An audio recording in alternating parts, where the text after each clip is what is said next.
안녕하세요. 건강하고 평온한 노후를 꿈꾸는 여러분. 오늘은 특히 은퇴를 하셨거나 혹은 은퇴를 코앞에 둔 분들이 마주하고 있을지도 모를 아주 역설적인 공영에 대해 깊이 있는 이야기를 나눠보고자 합니다. 이 상황은 겉보기엔 참 모순적입니다. 분명 내 명의의 번듯한 집이 있고 은행 계좌에는 수억 원대의 퇴직금이 잠자고 있으며 매달 꼬박꼬박 국민연금까지 들어오는데도 어째서인지 생활은 점점 쪼들리고 마음속에는 불안함이 파도처럼 밀려오는 것이죠. 마치 자산은 풍족하지만 현금 흐름은 메말라가는 은퇴 파산에 보이지 않는 위기에 한 걸음씩 다가서고 있는 기분이랄까요.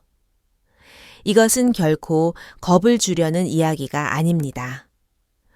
평생을 성실하게 일하며 노후에는 안락한 삶을 누릴 자격이 있는 수많은 어르신들이 자신도 모르는 사이에 무형의 구멍으로 부가 새어나가는 것을 경험하고 계십니다. 오늘 제가 들려드릴 이야기는 은퇴 재무 설계 분야에서 20년 넘게 잔뼈가 굵은 임 고문님의 실제 상담 사례를 바탕으로 합니다. 임 고문님은 은퇴 가정을 무너뜨리는 것이 결코 거창한 투자 실패나 갑작스러운 큰 사고가 아니라고 말합니다. 오히려 우리가 너무나 익숙해져서 미처 깨닫지 못하는 일상적인 소비 습관이 진정한 범인이라는 것이죠. 지금부터 들려드릴 이야기는 단순히 재무적인 블랙홀을 밝히는 데 그치지 않고 어떻게 그 구멍을 막고 소중한 노후 자금을 지켜내어 품격 있는 삶을 유지할 수 있는지에 대한 구체적이고 실용적인 해답을 제시할 것입니다. 오늘 이야기의 주인공은 경기도 성남시 분당구에 거주하는 67세 김은희 씨입니다. 그녀의 사연 속으로 들어가기 전 먼저 은희 씨의 재무 배경을 살펴볼 필요가 있습니다. 은희 씨는 은퇴 전 한 시중은행에서 무려 32년 동안 창구 책임자로 근무했습니다. 근속 연수가 길었던 만큼 퇴직금으로 약 5억 원이라는 작지 않은 목돈을 일시금으로 받았고 오랜 기간 보험료를 납입한 덕분에 매달 200만 원 남짓한 국민연금도 수령하고 있었습니다. 게다가 대출을 모두 상환한 아파트 한 채까지 명의로 가지고 있었죠. 은행에 5억 원의 예금이 있고 매달 200만 원의 고정 수입이 있는 삶. 누가 봐도 노후 걱정 없는 완벽한 조건처럼 보였습니다. 하지만 비극은 바로 이 완벽해 보이는 전제에서 시작되었습니다. 은퇴 후 첫 몇 년 동안 은희 씨의 삶은 참으로 평온했습니다. 바쁜 직장 생활 때문에 놓치고 살았던 삶의 질을 하나씩 되찾아갔죠. 아침이면 베란다로 나가 정성껏 기르는 방울토마토와 바질에 물을 주며 도시 농부의 소소한 기쁨을 만끽했습니다. 오후에는 은퇴한 옛 동료들과 동네 단골 카페인 투썸플레이스에 모여 따뜻한 라떼 한 잔을 앞에 두고 몇 시간씩 손주 이야기며 세상 돌아가는 이야기를 나누었습니다. 그녀에게 가장 큰 행복은 손주들의 생일이나 입학식 때 백화점에 가서 최신형 책가방이나 예쁜 옷을 사주는 일이었습니다. 아이들이 선물을 받고 환하게 웃는 모습을 볼 때면 그 어떤 성취감보다 더 큰 보람을 느꼈습니다. 친구들은 은희 씨를 부러워했습니다. 연금도 빵빵하고 돈 걱정 없어서 좋겠다는 말을 들을 때마다 그녀는 모임에서 습관적으로 계산대 앞에 먼저 섰습니다. 얼마 안 해 오늘은 내가 낼게 라는 말이 입버릇처럼 굳어졌죠. 그녀는 이런 생활이 평생 고생한 자신에게 주는 당연한 보상이라고 믿었습니다. 5억 원이라는 퇴직금은 마치 거대한 대매물처럼 느껴졌고 매달 쓰는 돈은 그저 댐에서 조금씩 흘러나가는 물줄기일 뿐이라 여기며 전혀 불안해하지 않았습니다. 그러나 변화는 마치 가랑비에 옷 젖듯 소리 없이 찾아왔습니다. 은퇴 후 3년쯤 지났을 때였을까요? 설명하기 힘든 불안감이 그녀의 마음을 조금씩 갉아먹기 시작했습니다. 스마트 뱅킹 앱을 열어 곧 출금될 카드 대금을 확인할 때마다 심장이 덜컥 내려앉는 기분이 들었습니다. 예전에는 신경도 쓰지 않았던 사소한 지출에도 망설임이 생겼습니다. 마트에 장을 보러 가서도 무엇을 먹을까가 아니라 이게 싼 건가를 먼저 고민하게 된 것이죠. 어느 화요일 오후였습니다. 은희 씨는 냉동 코너 앞에서 3만 원이 넘는 한우 채끝살 한 팩을 들고 한참을 망설였습니다. 구워 먹으면 정말 맛있겠다. 남편도 좋아할 텐데 싶다가도 굳이 이렇게 비싼 걸 먹어야 하나라는 생각이 불쑥 솟구쳤습니다. 결국 고기를 다시 내려놓으며 그녀는 자괴감에 빠졌습니다. 평생 은행에서 수십 수백억 원의 돈을 만졌던 자신이 왜 정작 내 돈을 관리하는 데 있어서는 이토록 혼란스럽고 무력해진 것일까? 그녀는 서서히 사교 모임을 피하기 시작했습니다. 친구들이 부르는 오후 티타임 커피와 케이크를 합쳐봤자 15,000원 정도였지만 그 돈조차 부담스럽게 느껴졌습니다. 피곤해서 집에 일이 있어서라는 핑계를 대며 약속을 거절했지만 사실은 지갑에서 돈이 빠져나가는 그 느낌 자체가 두려웠던 것입니다. 본인은 아주 절약하며 살고 있다고 생각했지만 이상하게도 통장 잔고는 프로그램이라도 설정된 듯 일정하게 줄어들기만 했습니다. 밤마다 침대에 누워 옆에서 평온하게 잠든 남편 상훈 씨의 코 고는 소리를 들으며 은희 씨는 돈 걱정에 눈을 붙이지 못했습니다. 남편에게 속내를 털어놔 보기도 했지만 낙천적인 성격의 상훈 씨는 손사래를 치며 말했습니다. 당신도 참 통장에 아직 돈이 얼마나 많은데? 그래, 충분하니까 걱정 마. 남편의 무심한 태도는 오히려 그녀를 더 고립시켰습니다. 친구들에게 말할 수도 없었습니다. 모일 때마다 여행 이야기, 손주 학원 이야기로 꽃을 피우는 그들 사이에서 자신만 유난을 떠는 이질적인 존재가 된 것 같았기 때문입니다.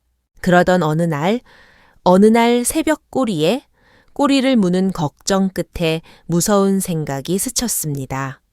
만약 나나 남편이 큰 병에 걸려서 한 달에 간병비만 400~500만 원씩 들게 되면 우리 돈이 얼마나 버틸 수 있을까? 노후 의료와 간병에 대한 공포가 얼음물처럼 그녀를 깨웠습니다. 더 이상 이렇게 흐릿하게 살아서는 안 된다고 결심한 그녀는 거실로 나가 컴퓨터를 켰습니다. 은행에서 장부를 맞추던 그 시절의 감각을 되살려 돈의 흐름을 낱낱이 파악해 보기로 했습니다. 돋보기를 고쳐 쓰고 독한 형사가 범인을 쫓듯 화면을 노려보며 중얼거렸습니다. 도대체 내 돈이 다 어디로 가버린 거야? 새벽 2시 냉장고 돌아가는 소리만 정막을 깨는 거실에서 은희 씨는 지난 1년치의 카드 명세서와 은행 거래 내역을 모두 내려받았습니다. 마치 숨겨진 진실을 파헤치는 탐정이 된 것처럼 가슴이 두근거렸습니다. 그리고 확인한 결과는 충격 그 자체였습니다.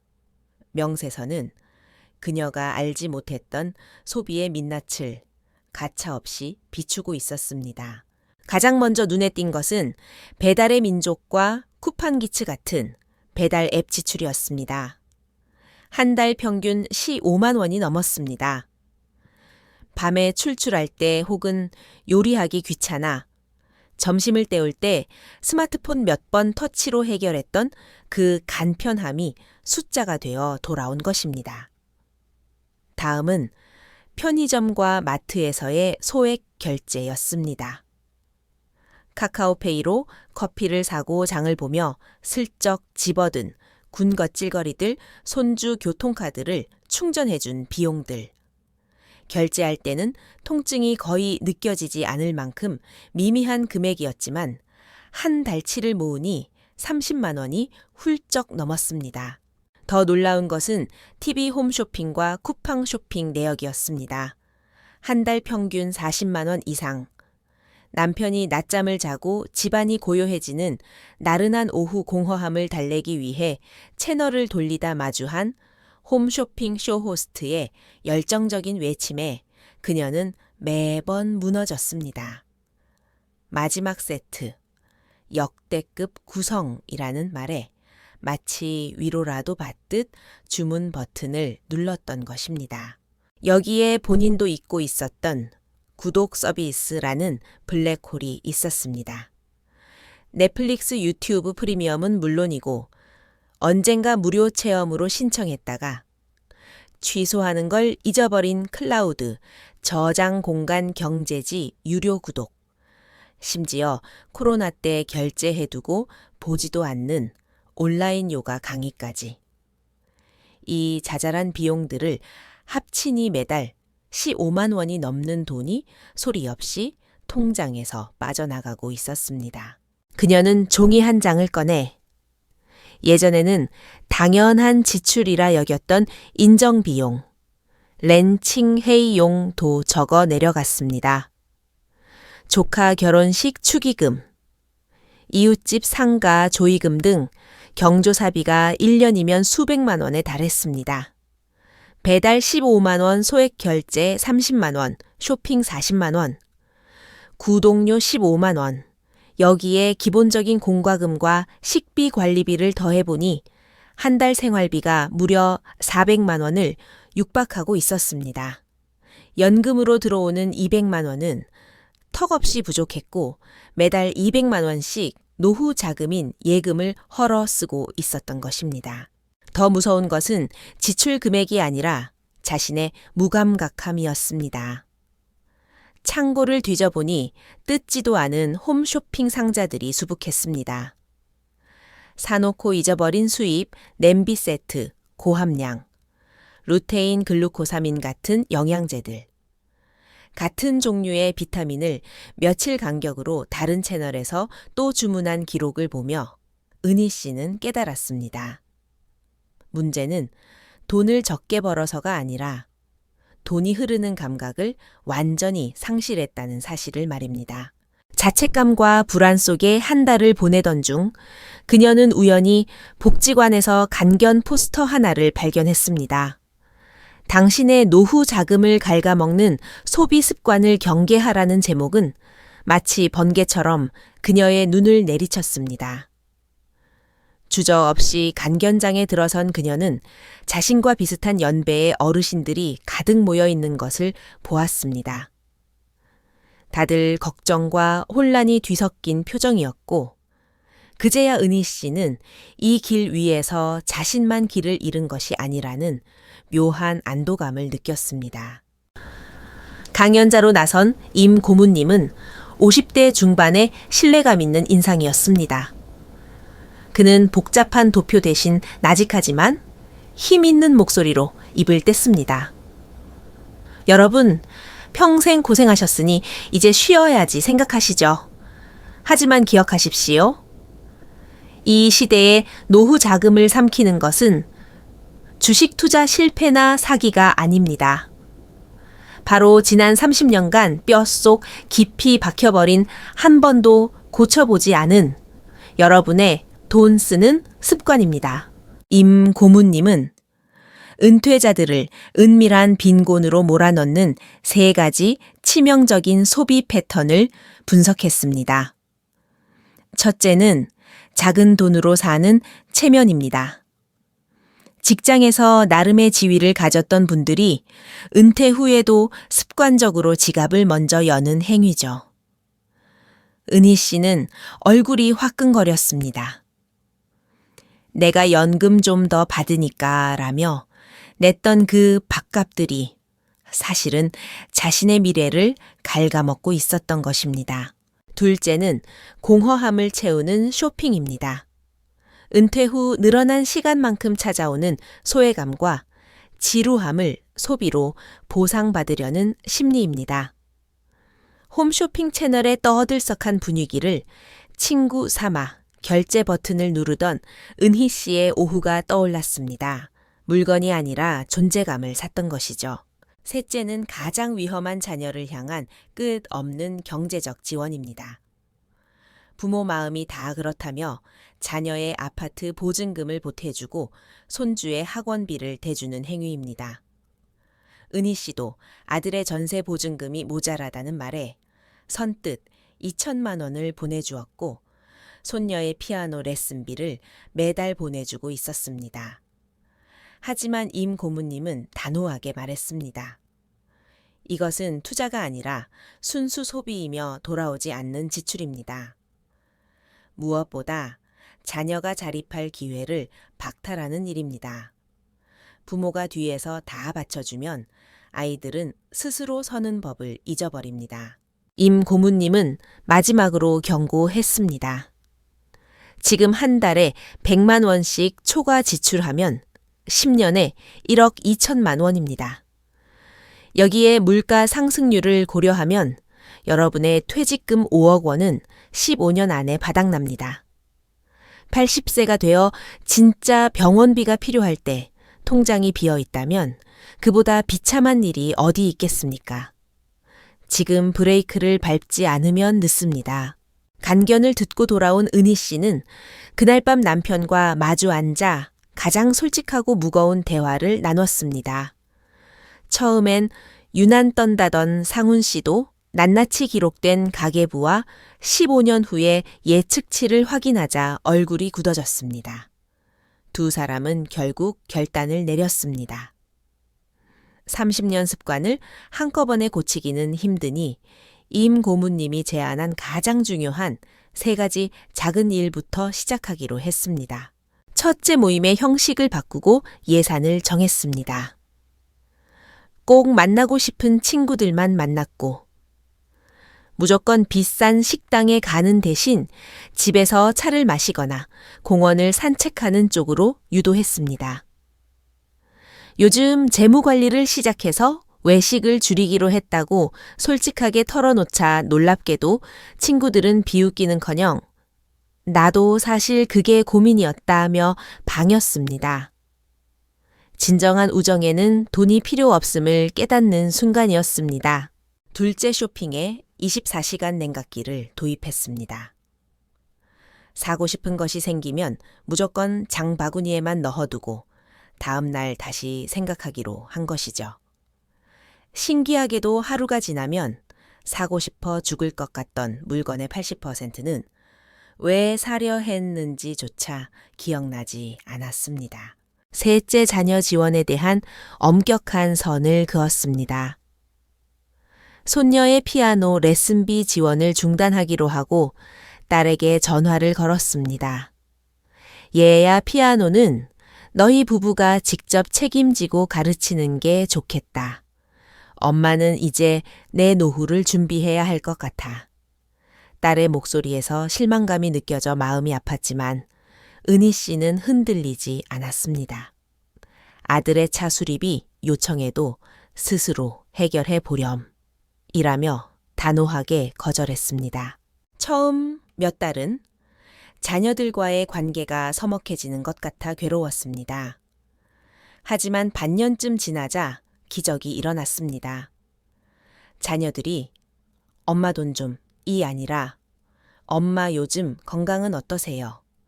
라며 먼저 안부를 묻기 시작했습니다. 경제적 지원이라는 끈이 사라지자 그 자리에 순수한 배려와 사랑이 흐르기 시작한 것입니다.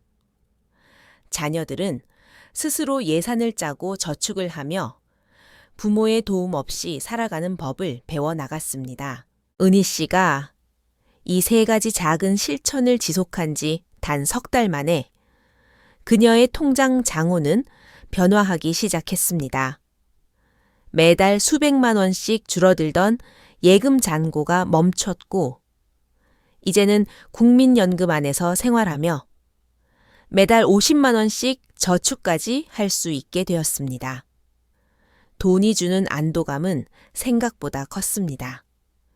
미래에 대한 불안 때문에 잠 못 이루던 밤이 사라졌고 세상을 보는 눈도 훨씬 평온해졌습니다.